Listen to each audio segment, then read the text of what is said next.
Today marks the beginning of Advent, which is the 4-week season in the Christian liturgical calendar leading up to Christmas. And as our banners indicate, over the next few weeks we will be meditating on the themes of hope, peace, joy, and love. Now, as a reminder, Advent isn't just about performing a ritual with an Advent wreath and lighting candles symbolic of these spiritual themes.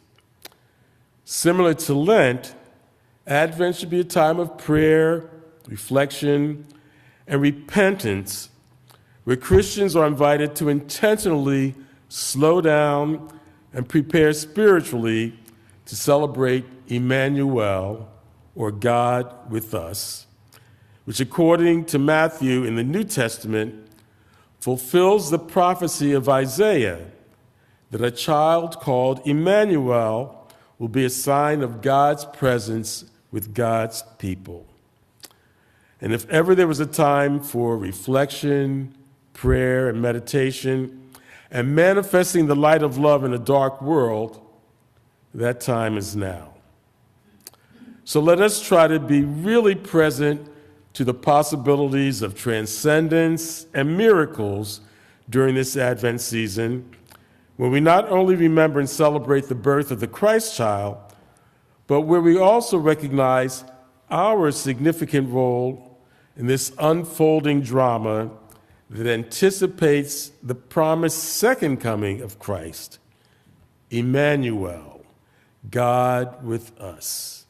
Emmanuel, God with us. One more time. Emmanuel, God with us.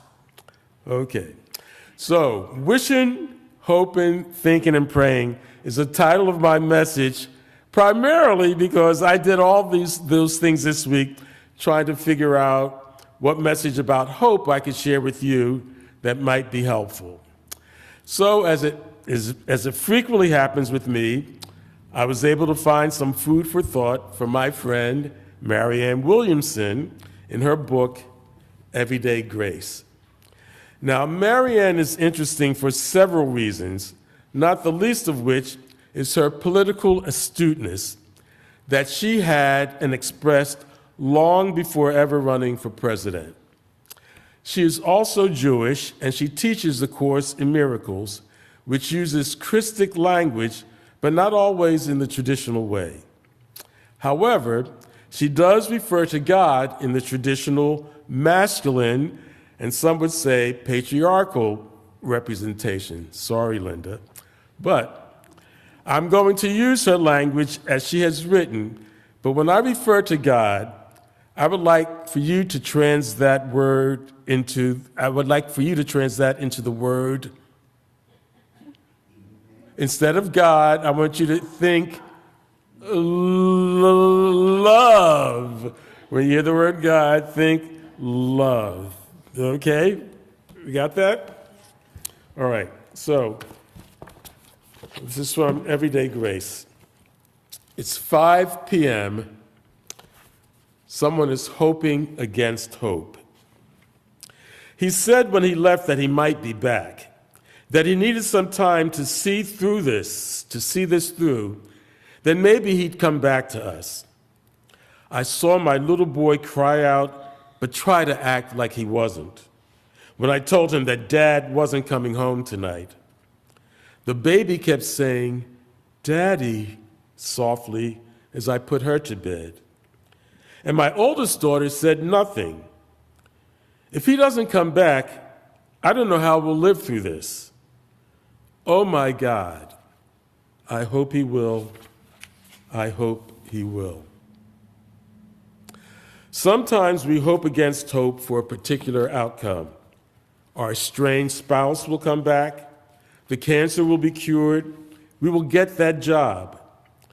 Yet there are often times when we do not get that for which we most fervently wish. Not everyone who hopes for something gets it. In the words of Dr. Martin Luther King Jr., if you lose hope, somehow you lose the vitality that keeps life moving. You lose that courage to be, that quality that helps you go on in spite of it all. But how do we retain the spirit of hope when our circumstances seem almost hopeless? Hope springs eternal, not because of the nature of the world, but because of the nature of God. The mystic knows that the light of creation does not emanate from the material world, and so it is useless to seek it there. Nothing on the material plane is deeply stable. A house built on sand is vulnerable to weather, as Jesus said, while a house built on rock will stand. The material world is what the Buddha called Maya, or illusion, testifying to God's reality, but to man's illusion of separation from God. Testifying not to God's reality, but to man's illusion of separation from God. It is not the true kingdom, and while it can reflect our good, it is only a reflection. It is not the source of our good, because it is not the source of us. It's best that we not place our hope in worldly satisfaction because, at the most fundamental level, there isn't any. Worldly satisfaction can bring temporary pleasure, which is certainly good, but nothing in the material world is deep enough to satisfy the true yearning of our souls.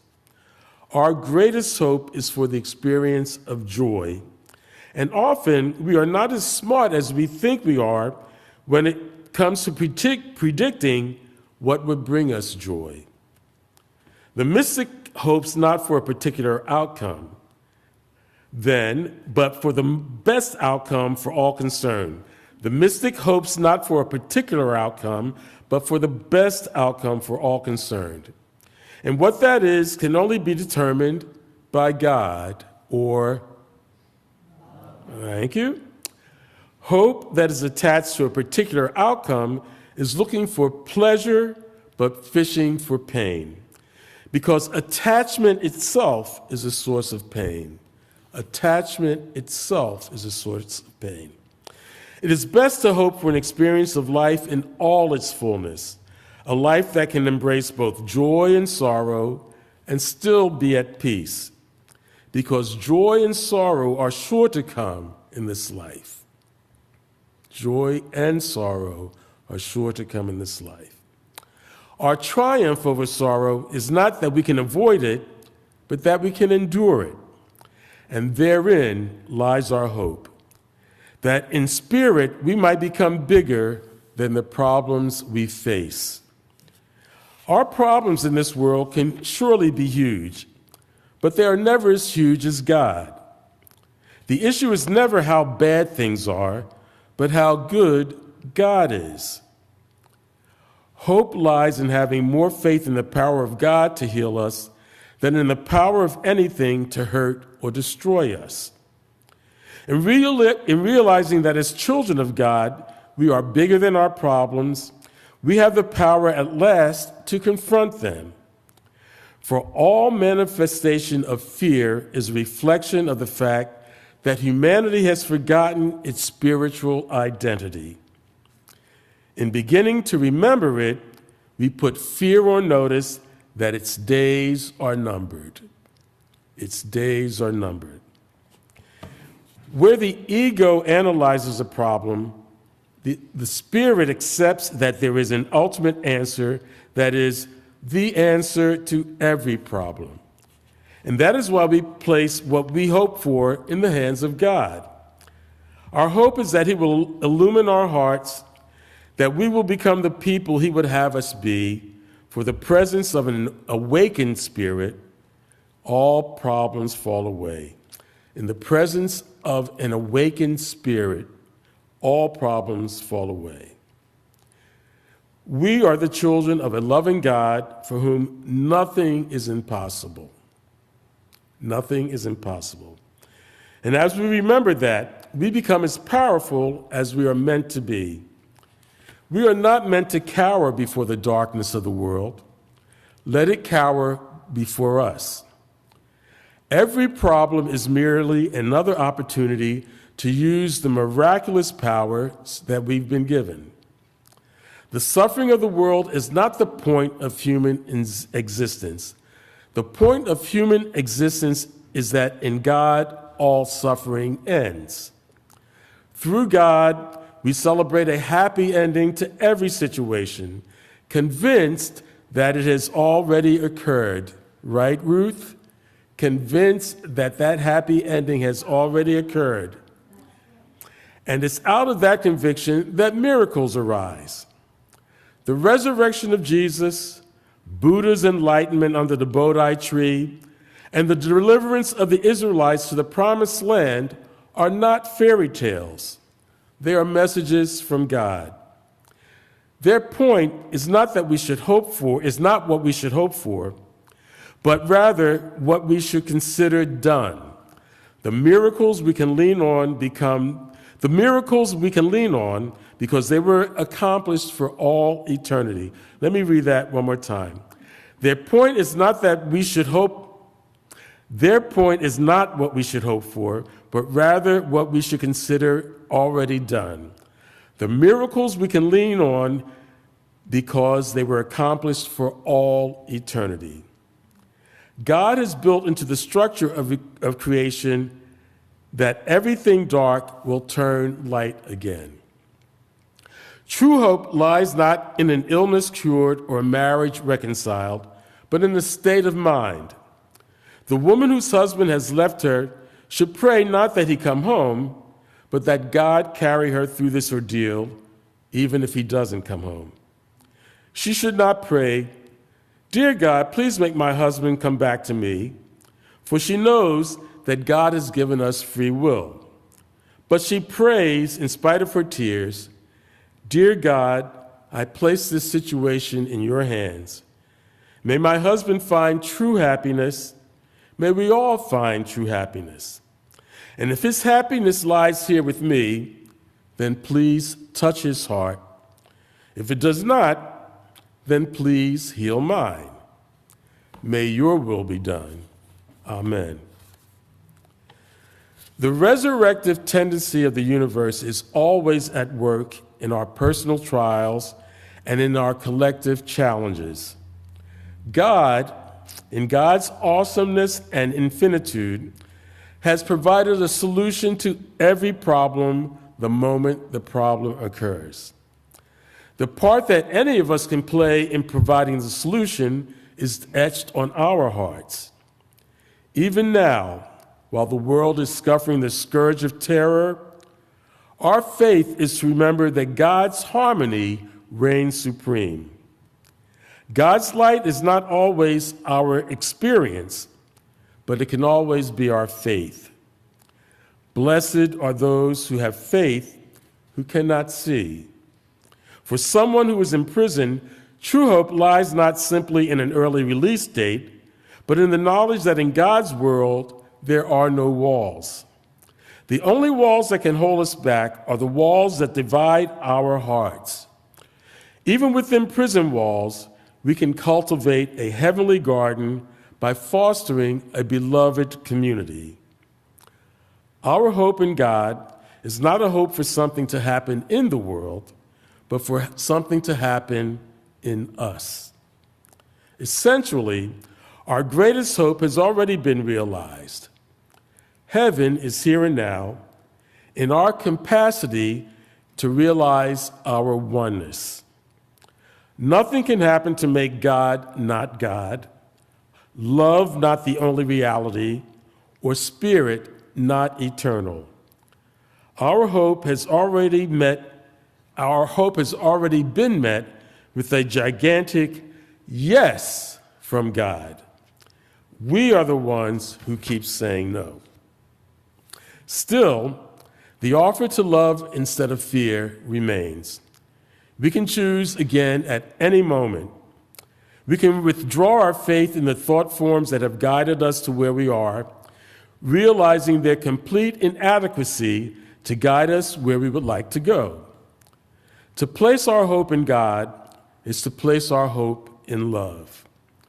We're not hoping that this or that will happen, but that we'll achieve a state of consciousness in which whatever happens, we will not swerve from love or peace. Hope is simply an attitude, placing trust in the mystery of the universe before trust in the things of this world. God has promised our return to the garden, but when we get there, it is entirely up to us. We may travel long and vicious lengths down the paths of fear, but someday, somewhere, we realize that our choice is either to live in fear or to learn to live another way. God is not our servant, but our deliverer. He enters where we invite him, but an invitation not offered in love is not an invitation at all. Our hope is that one day he will have taught us how to love one another so completely that our world will become his garden.